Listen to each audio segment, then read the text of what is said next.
helping your wife is a choice. It's the sunnah of the Prophet sallallahu alaihi wasallam. If you do that, definitely you are going to gain.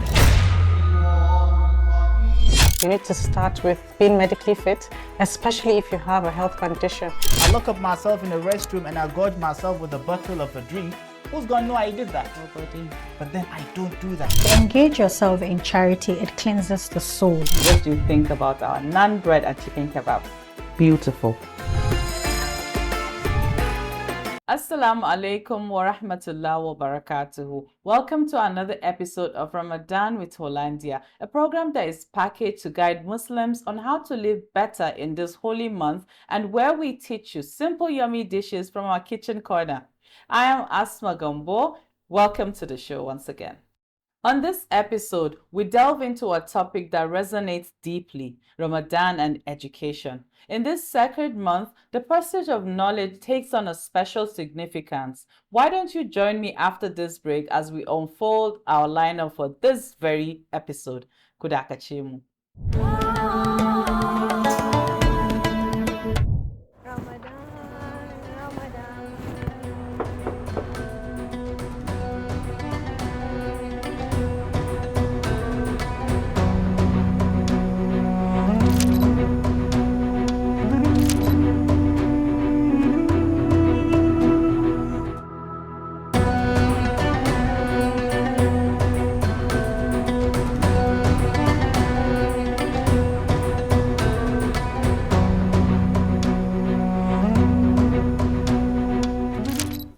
Ramadan is a time of sharing light, joy, and nourishment.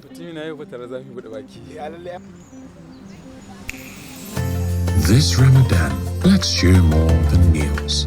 Let's share moments that bring us together. Hollandia, lighting hearts, homes, and communities. Welcome back. Ramadan is a month of reflection, not only spiritually but intellectually as well. The emphasis on seeking knowledge in Islam aligns perfectly with the teachings of this holy month. It is a time to deepen our understanding of the Quran, as it was in the month of Ramadan that the holy book was revealed to the noble Prophet sallallahu alaihi wasallam. To discuss this topic, I have with me Binta Bamali. So welcome. Thank you. Barka da zuwa ya azumi. Alhamdulillah. So, Binta, how does Ramadan impact the essence of learning? Thank you for the question. Assalamu alaikum wa rahmatullahi wa barakatuh. Wa alaikum assalam wa rahmatullahi wa barakatuh. So, education, like we all know, it's learning. That's basically what it means.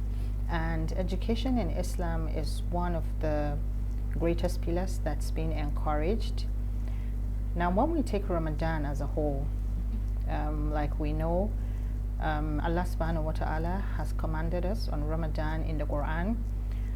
Surah Al-Baqarah, verse 183, Allah subhanahu wa ta'ala says, Ya ayyuhal lazina amanu, kutiba alaykum as-siyamu kama kutiba ala lazina min qablikum, la'allakum tattaqun.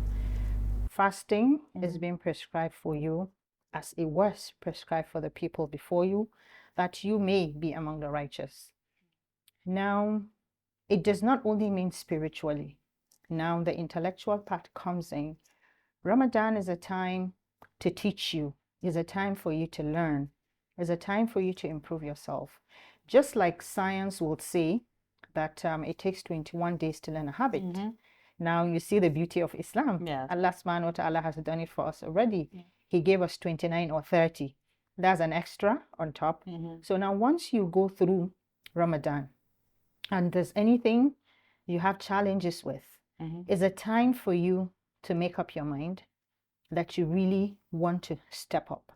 Now, besides the spiritual aspect, Ramadan teaches us equality among humans. Now, some people are rich while others are poor. Some people have certain things while others do not have certain things. Now, one of the beautiful learnings in Ramadan is that we all become equal. Some people don't eat throughout the day, not by choice, but because they can afford it. Sure. Now, Allah brings a spiritual and a learning exercise fused together so that once I can afford maybe 10 square meals a day, whatever I like. Now, here is a time that Allah is saying, feel what they are feeling. You go to the mosque, you pray together, you do your sahur the same time, and you break your fast the same time. So the class thing does not apply.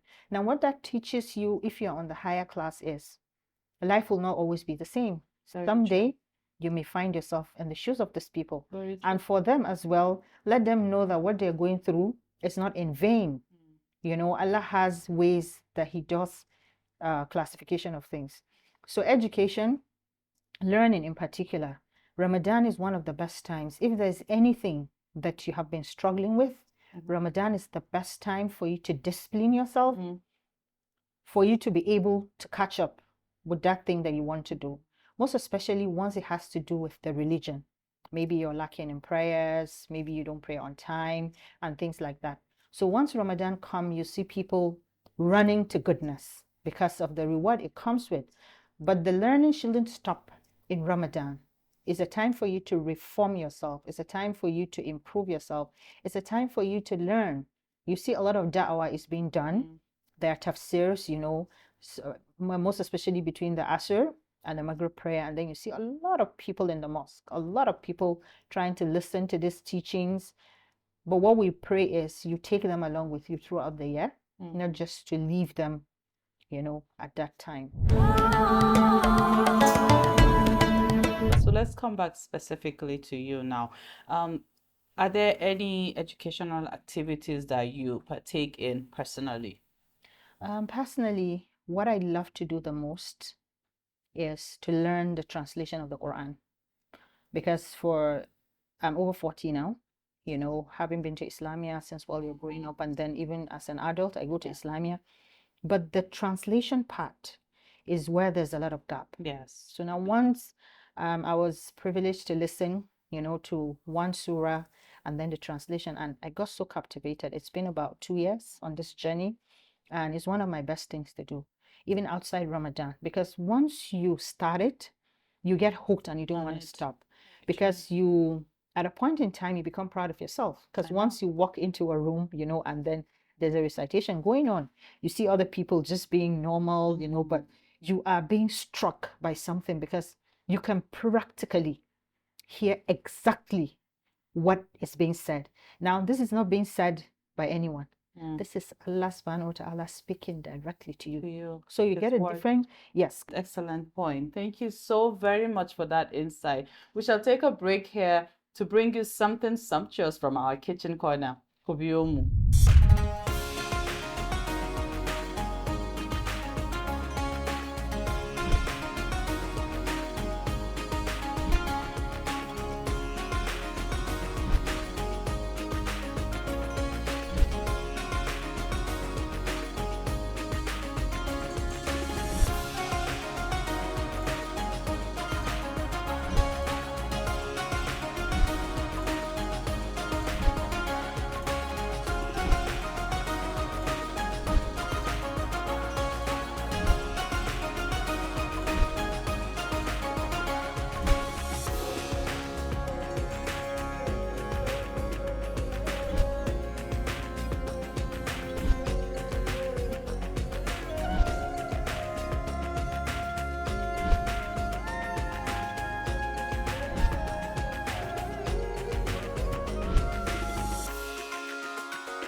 Ramadan is a time of sharing light, joy, and nourishment.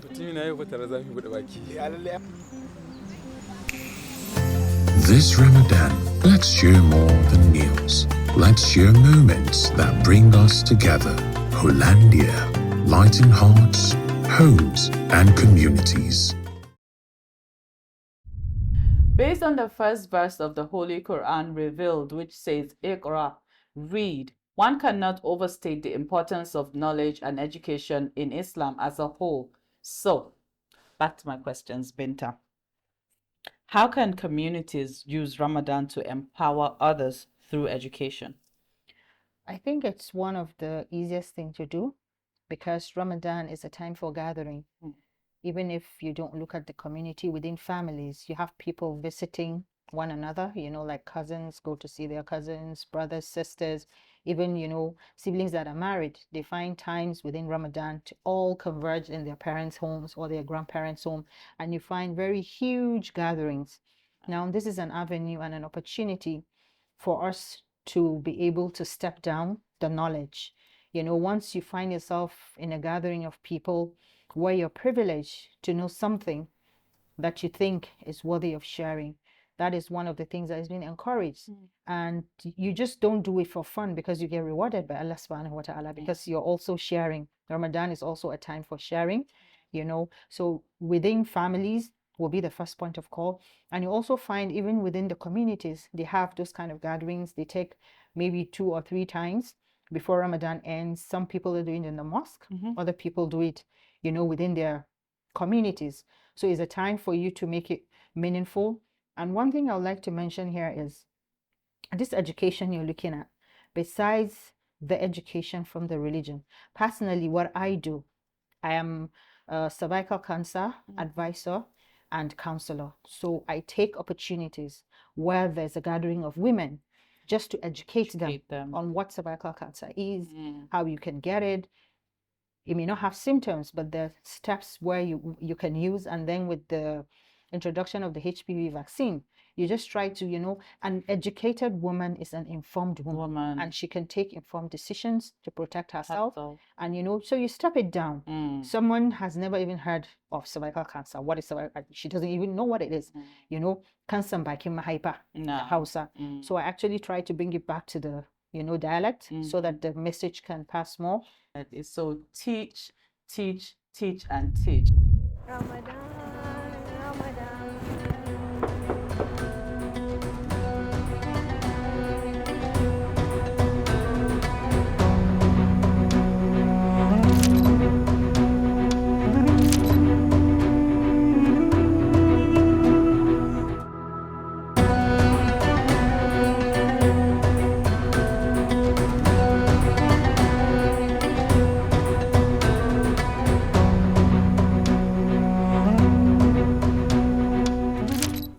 Ramadan is a time of sharing light, joy, and nourishment.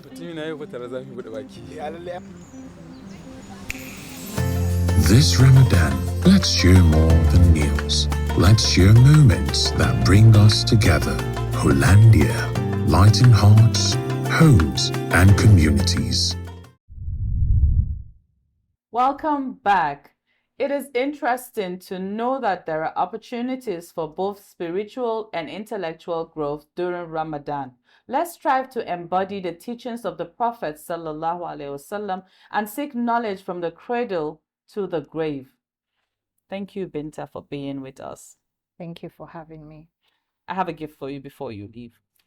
Baran kawo miki. To ga wannan daga kamfanin Hollandia. MashaAllah. This is so beautiful. MashaAllah, that's lovely. Thank you. You're welcome. I really can't wait to get into this. Let me know how it goes. Inshallah, I will. Jama'a, that's all we have on today's episode of Ramadan with Hollandia. I am Asma Gambo nake ce muku ma'assalam.